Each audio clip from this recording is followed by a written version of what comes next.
কিফিল বলে, যদি আমার সাথে জেনায় লিপ্ত হও তোমারে আমি টাকা দিতে পারি।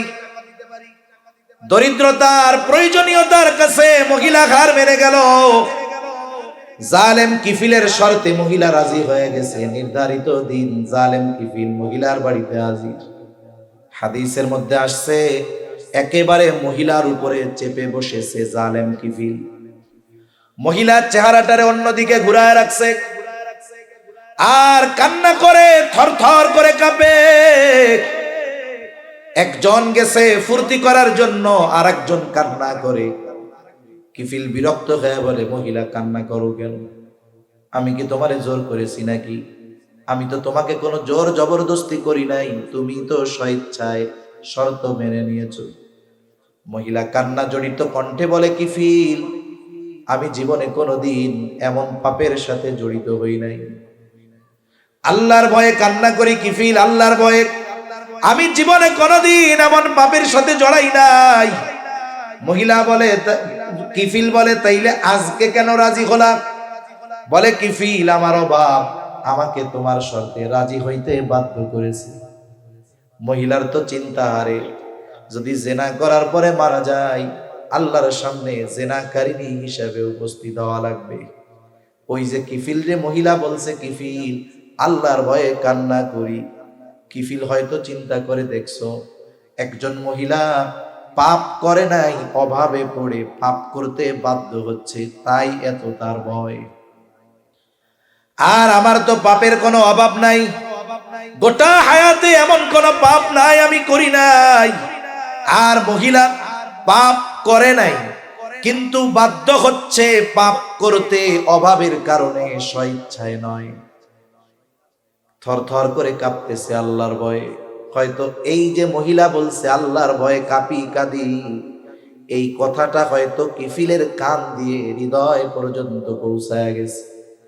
কথার আঘাত কানে লাগলে কাজ হয় না, হৃদয়ে লাগলে কথার আঘাতে কাজ হয়, ঠিক কিনা বলে? অনেক সময় বলে না, অমুক আমার এই কথাটা বলছে, আমার হৃদয়টারে খান খান করে দিছে, বলে না? কথা এটা বলছে, আমার কলিজাটার মধ্যে মনে হয় তীর মারছে। কথার পাওয়ার কি!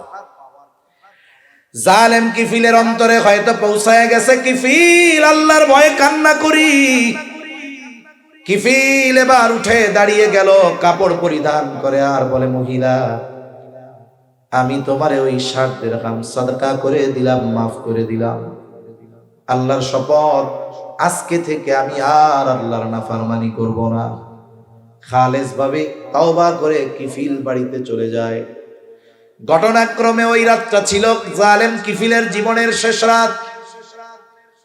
পরের দিন সকালবেলা এলাকার সবাই জেনে গেছে কিফিল দুনিয়ায় নাই। জালেম মরলে মানুষ ইন্না লিল্লাহ কয় না, বরং আলহামদুলিল্লাহ কয়, ঠিক কিনা বলেন? গত সময়ে মাঝে মধ্যে দেখতাম ফেসবুকের মধ্যে তরুণ এক যুবক, সুন্দর সুদর্শন চেহারা, মোটরসাইকেল অ্যাক্সিডেন্টে মারা গেছে। চিন্তা করতাম, আহারে, এই মায়ের সন্তান, এই মায়ের অন্তরে কতই না ব্যথা।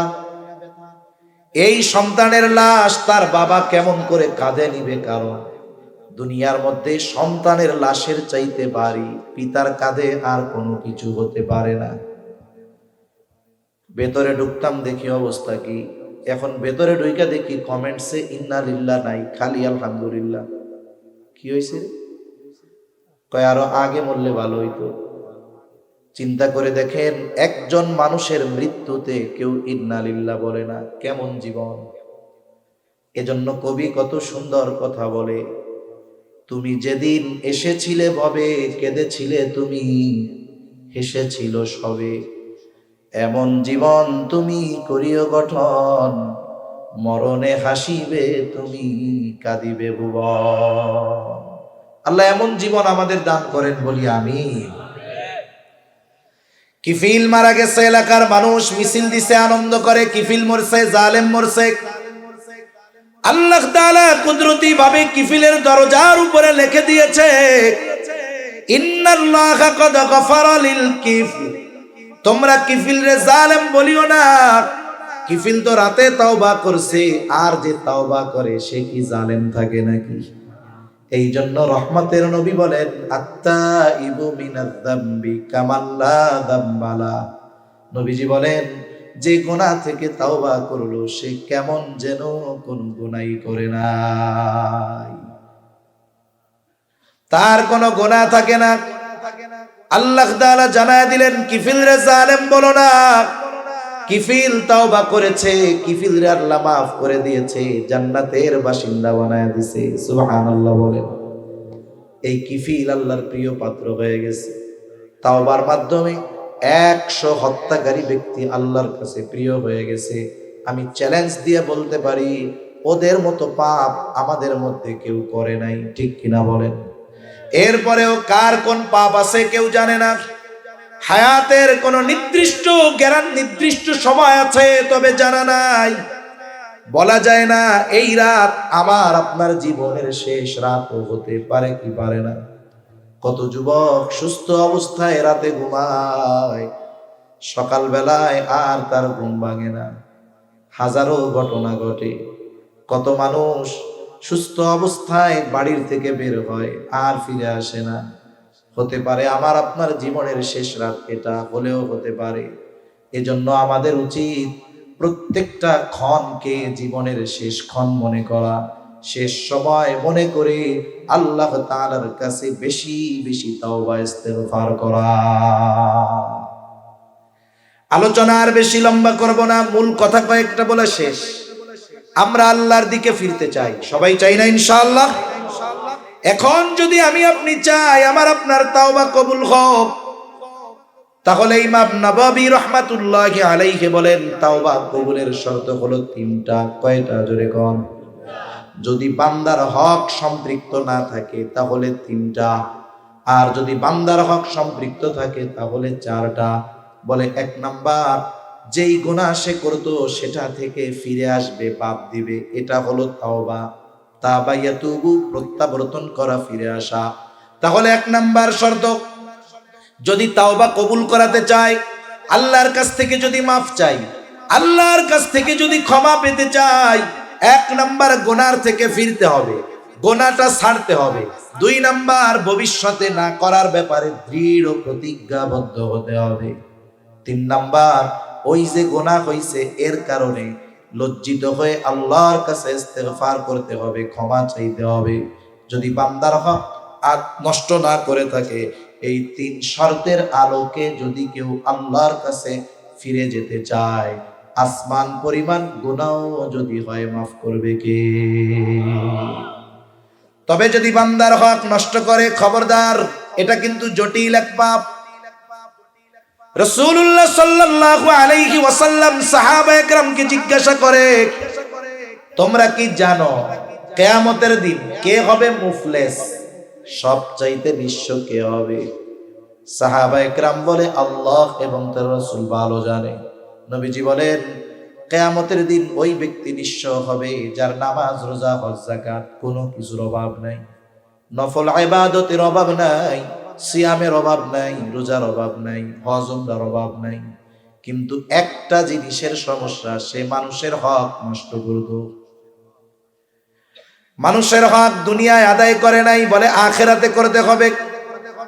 দুনিয়ায় তো টাকা দিয়ে, সম্পদ দিয়ে হক আদায় করা যায়।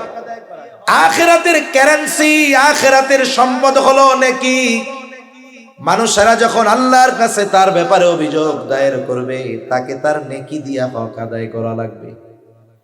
মানুষের হক আদায় করতে করতে পাহাড় পরিমাণ নেকের মালিকের নেক শেষ হয়ে যাবে, কিন্তু এখনো অনেক মানুষ হক পাও না। ওই ব্যক্তি বলবে আল্লাহ, মানুষের হক আদায় করতে করতে আমার সব নেকি শেষ। এইবার যারা হক পাও না তারা বলবে নেকি নাই তাতে কি, আমাগো গুনাহ নিলেই হবে। এইবার গুনাহ নিয়ে হক আদায় করা লাগবে। পাহাড় পরিমাণ নেকের মালিক দুনিয়ায় শুধু বান্দার হক নষ্ট করার কারণে কিয়ামতের দিন পাহাড় পরিমাণ নেকের মালিক থেকে গুনার মালিক হয়ে যাওয়া লাগবে। এজন্য রহমতের নবী যার আগে পরের সব আল্লাহ মাফ করে দিয়েছেন। দুনিয়া থেকে চলে যাবার 9 দিন আগে সাহাবায়ে কেরামকে মসজিদে নববীর ভিতরে একত্রিত করেছেন। নবীজি বলতেছে, তোমরা যদি কেউ কোনো কিছু আমার কাছে পাও না থাকো, চেয়ে নাও। আমি চাই না কেউ আমার কাছে কোনো কিছু পাও না আর আমি আল্লাহর সাথে মিলিত হব। দেখুন, এই চিন্তা হলো রহমাতুল লিল আলামিনের। আমাদের অবস্থা কোথায় গেল?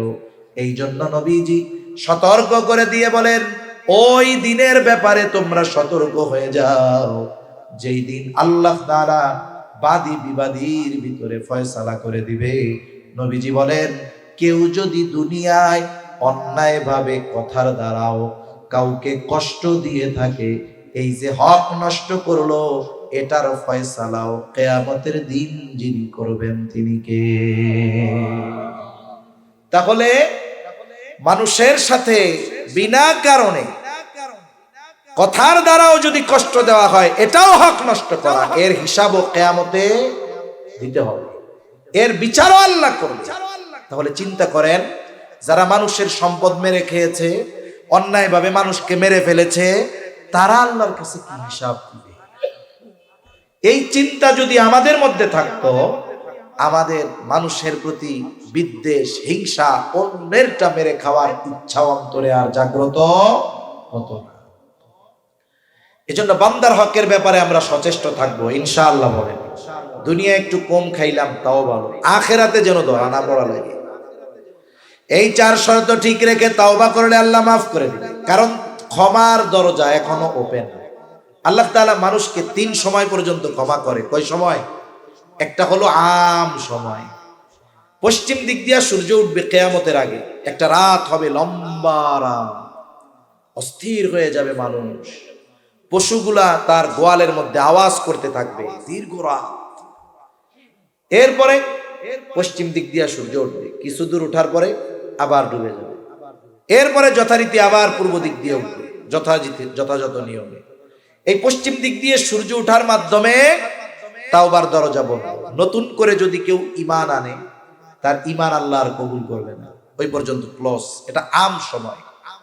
আরেকটা হলো আযাব গজব আসার আগে যদি বান্দা তওবা করে, আল্লাহ কবুল করে, কিন্তু আযাব আসার পরে যদি করে, আল্লাহ কবুল করে না। যেমন হযরত ইউনূস আলাইহিস সালামের সম্প্রদায় যখন অবাধ্যতার সর্বোচ্চ পর্যায়ে চলে গেছে, আল্লাহ তাআলা জানায়া দিলেন, ওদেরকে জানায়া দাও 3 দিন পরে আযাব আসবে ওদের উপরে। এরা এমন জাতি, আযাবের কথা শুইনা এদের অবাধ্যতা আরো বাড়ছে। প্রত্যেক দিন তাদের একটা কাজ ছিল, ইউনূস আলাইহিস সালামের সম্প্রদায় সকালবেলা গোসল খাওয়া দাওয়ার পরে কাজ শুরু করার আগে ইউনূস আলাইহিস সালামের বাড়িতে যাইয়া ইউনূস আলাইহিস সালামের জ্বালাইতো। আর যখন আযাবের কথা বলছে, এখন খালি আযাব কোন সময় আইবো, আযাব তো খুব মজা, টিটকারি শুরু করছে। ইউনূস আলাইহিস সালাম দেখলেন এরা আগে যে অবাধ্য ছিল, শাস্তির খবর দেওয়ার পরে এদের অবাধ্যতা আরো বাড়ছে। তার মানে এদের পরিবর্তনের কোনো সম্ভাবনা নাই। যেই রাত্রে আযাব আসবে তার আগের রজনীতে, ভোর রাত্রে। কারণ অতীতে আল্লাহ তাআলা যত অবাধ্য জাতির উপরে আযাব দিয়েছেন, আল্লাহ আযাব গজব দেওয়ার আগে ওই এলাকার নবী যিনি, তাকে আগে আল্লাহ নিরাপদে সরায় নিছে, এরপরে আযাব দিছে। এই ধারাবাহিকতার কথা চিন্তা করে, এটার উপরে কিয়াস করে ইউনূস আলাইহিস সালাম দেখলেন এদের তো পরিবর্তনের কোনো ভাবই নাই, আরো অবাধ্যতা বাড়তেছে, আযাব তো আসবে সুনিশ্চিত, যেহেতু বলেছে কে? আল্লাহ। আবার আমারেও তো নিয়ে যাবে, এটাও সুনিশ্চিত। কিন্তু আল্লাহর সিদ্ধান্ত আসার আগে ইউনূস আলাইহিস সালাম আগের বিষয়টার উপরে কিয়াস করে উনি এবার এলাকা ছেড়ে চলে গেছে। ওই যেই দিন আযাব আসবে ওই দিন সকালবেলা এবার সবাই দলে দলে ইউনূস আলাইহিস সালামের বাড়ি। আজকে আরো মজা বেশি করবে, কিন্তু বাড়িতে গিয়া দেখে ইউনূস আলাইহিস সালাম নাই। ওরা চিন্তা করতেছে, যুগের পর যুগ আমরা ইউনূস আলাইহিস সালামকে জ্বালাইলাম, সে একদিনও এলাকা ছেড়ে যায় না। আর সামনের রজনী, আযাব আসার রজনী, আজকে সে বাড়িতে নাই। খোঁজ করো তো আশেপাশে কোথাও গেছে নাকি। আশেপাশে কয়েক গ্রামে খোঁজ খবর নিয়ে দেখে কোথাও ইউনূস আলাইহিস সালামের খবর নাই। যখন তারা জানতে পারলো এলাকায় নাই, আশেপাশে নাই, তাদের মধ্যে ভয় কাজ করা শুরু করে দিয়েছে। তারা বুঝতে পারছে আযাব আসবে, আমাদের অবাধ্যতার কারণে ইউনূস আমাদের ছেড়ে চলে গেছে আলাইহিস সালাম। এবার তারা ভয় পেয়ে গেল, সকলে মিলে তাওবা করলো, ঈমান আনলো।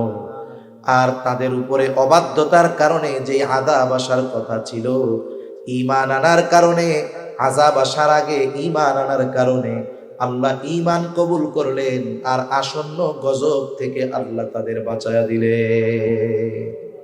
তাহলে ইউনূস আলাইহিস সালামের সম্প্রদায়ের তাওবা বা ঈমান কবুল হয়েছে কেন? আযাব আসার আগে তারা ঈমান আনছে। কিন্তু ফেরাউনের ঈমান তো আল্লাহ কবুল করে নাই।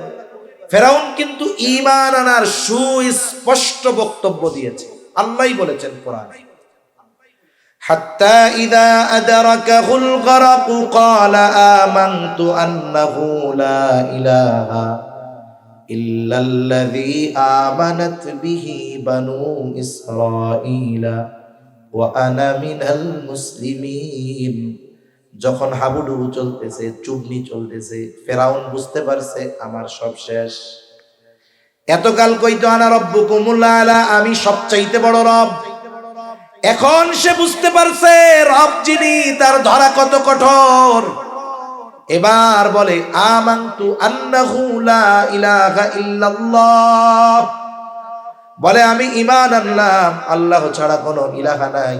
আল্লাযী আমানাত বিহি বানু ইসরাঈল, যার উপরে বনি ইসরাইল ঈমান আনছে, আমি ওই আল্লাহর উপরে ঈমান আনলাম। ওয়া আনা মিনাল মুসলিমিন, ও আল্লাহ এত সুবনি দেন কে, আমিও তো মুসলমানদের একজন। আল্লাহ তাআলা বলেন আল আনা ওয়া ক্বাদ আসাইতা মিন ক্বাবলু ওয়া কুনতা মিনাল মুফসিদিন। এখন ঈমান আনার ঘোষণা দিচ্ছ তুমি, ইতিপূর্বে নাফরমানি করেছো, জমিনে বিশৃঙ্খলা সৃষ্টি করছো, বারবার তোমার কাছে আমার নবী গেছে, ফিরাইয়া দিছো, কত জুলুম অত্যাচার করেছো। এখন যখন ফান্দে পড়ছো, এখন ঈমান আনার ঘোষণা দিতেছো, ঈমান তো কবুল হবে না। কবুল তো হয় নাই, বরং আল্লাহ তাআলা ফেরাউনের দেহকে সংরক্ষণ করে রেখেছেন, মিশরের জাদুঘরে আছে। কেন? আল্লাহ তাআলা বলেন ফালইয়াউমা নুনাজ্জিকা বিবাদানিকা লিতাকুনা লিমান খালফাকা আয়া ওয়া ইন্না কাসীরাম মিনান নাসি আন আয়াতিনা লাগাফিলুন। তোমার তো মরতেই হবে, ঈমান তো কবুল হবেই না। জেনে রাখো তোমার দেহ আমি সংরক্ষণ করব। কেন? লিতাকুনা লিমান খালফাকা আয়া, তোমার পরে যারা আসবে তোমার মতো তাদের জন্য নিদর্শন হিসাবে তোমারে আমি সংরক্ষণ করব। 1000 বছর সমুদ্রের তলে হাঙ্গরেও খায় নাই, পোকায় খায় নাই, মাছে খায় নাই, পচে নাই। মিশরের জাদুঘরে এখনো আছে। কাদের জন্য? বলে ফেরাউনের মতো ক্ষমতা পেয়ে যারা মানুষের উপরে জুলুম করেছে, আল্লাহর অবাধ্যতায় লিপ্ত হয়েছে, তাদের জন্যই মূলত ফেরাউন ছিল নিদর্শন। কিন্তু ফেরাউনকে দেখতে যায়, কিন্তু ওর পরিণতি থেকে শিক্ষা গ্রহণ করে না। যদি দুনিয়ার মানুষ করত, ক্ষমতা ধরেরা করত, গোটা পৃথিবীতে ইনসাফ প্রতিষ্ঠা হয়ে যেত। ঠিক কিনা বলেন? তাহলে আযাব আসার পরে আল্লাহ ঈমান কবুল করে। 3 নাম্বার সময় قال رسول الله صلى الله عليه وسلم إن الله يقبل توبة العبد حتى ما لم يغرغر। মৃত্যু যন্ত্রণা শুরু হওয়ার আগ পর্যন্ত আল্লাহ তাআলা বান্দার তওবা কবুল করে। স্বাভাবিক মৃত্যু যারা অবলোকন করেছে, একটা মানুষের যখন সাকারাতে মাউত শুরু হয়ে যায়, সুস্থ মানুষ কেমন যেন তার শ্বাস প্রশ্বাস বাধাগ্রস্ত হয়, ঘর ঘর ঘর ঘর আওয়াজ হতে থাকে। এর দ্বারা বিজ্ঞজন অনুধাবন করতে পারেন এই ব্যক্তির মৃত্যু যন্ত্রণা শুরু হয়ে গেছে। এখন তার হাতটা সোজা বানায় দেয়, পাটারে সোজা করে দেয়, আস্তে আস্তে চোখটারে বন্ধ করে দেয়। বলে এই মৃত্যু যন্ত্রণা শুরু হওয়ার আগ পর্যন্ত বান্দা যত গুনাহ করুক না কেন, আল্লাহ তাআলা ওই বান্দাকে ক্ষমা করে দেয় যদি সে তওবা করে। এজন্য সময়টাও আমাদের হাতে আছে না নাই? এই শর্তগুলো ঠিক রেখে, সময় তো আছে, আমরা যদি আল্লাহর কাছে মাফ চাই, আল্লাহ মাফ করবে না? করবে না। দেখুন আমার আপনার নবী আগে পরের সব আল্লাহ মাফ করে দিছে। নবীজি কি করতেন? লম্বা নামাজ পড়তেন, দীর্ঘ রুকু করতেন, তিলাওয়াত করতেন, এই সেজদা করতেন। অন্যান্য সময় যেমন তেমন যখন সেজদায় নবীজি যাইতেন, দীর্ঘ সেজদা, আয়েশা সিদ্দিকা রাদিয়াল্লাহু তাআলা আনহা বলেন, নবীজির সেজদা এত লম্বা হতো, আমরা মনে করতাম উনি মনে হয় সেজদার মধ্যেই আমাদের ছেড়ে চলে গিয়েছেন।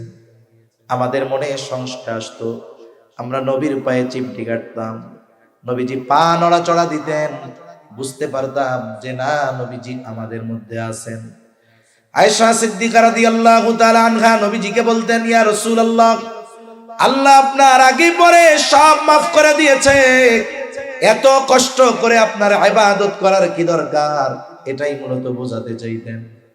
নবীজি বলেন, আফালা আকুনা আবদান শাকুরা, ও আয়েশা, যে আল্লাহ আমারে এত নিয়ামত দান করেছে, আমি কি সেই রবের শুকরগুজার বান্দা হব না? আর আমরা যদি ক্ষমার ঘোষণা পাইতাম যে আগে পরে সব মাফ, তাইলে দুনিয়ায় যা শয়তানেও করে না এটা আমরা করে যেতাম, ঠিক কিনা বলেন? অথচ এই রহমাতুল লিল আলামিন দৈনিক 100 বার তাওবা ইস্তেগফার করতেন। কতবার? নবীজি সাল্লাল্লাহু আলাইহি ওয়াসাল্লাম বলেন, আল্লাহে, আল্লাহর শপথ, ইন্নী লা আস্তাগফিরুল্লাহ ওয়া আতুবু ইলাইহি ফিল ইয়াউমি মিআতা মাররা। নবীজি বলেন, আমি দৈনিক 100 বার আল্লাহর নিকটে তওবা ইস্তেগফার করি। নবীর তো পাপ নাই, ইস্তেগফার কেন করে? বলে নবীজি ইস্তেগফার পাঠ করার মাধ্যমে তার সম্মান আরো বাড়ায় দেয়। কে জোরে বলেন? আরেক বিষয় হলো, নবীজি এটা গুরুত্ব সহকারে করেন, অথচ তার কোনো পাপ নাই। আমরা তার উম্মত, পাপের অভাব নাই। তাহলে আমাদের তাওবা ইস্তেগফারের ব্যাপারে কতটা গুরুত্ব আরোপ করার দরকার ছিল, এটা আমরা বুঝতে পেরেছি। কতটা জরুরি তাওবা ইস্তেগফার করা। অথচ আমাদের সমাজে আমরা মানুষ গুনাহ করে অহংকার করে, গুনাহ করে করে কি করে? অহংকার করে, গর্ববোধ করে। মনে রাখবেন, পাপ করার পরে যদি অনুশোচনা কাজ না করে, হেদায়াত কঠিন। পাপ করার পরে যদি সে অনুশোচনা করে, আল্লাহ চাইলে ওর নসিবে হেদায়াত আছে।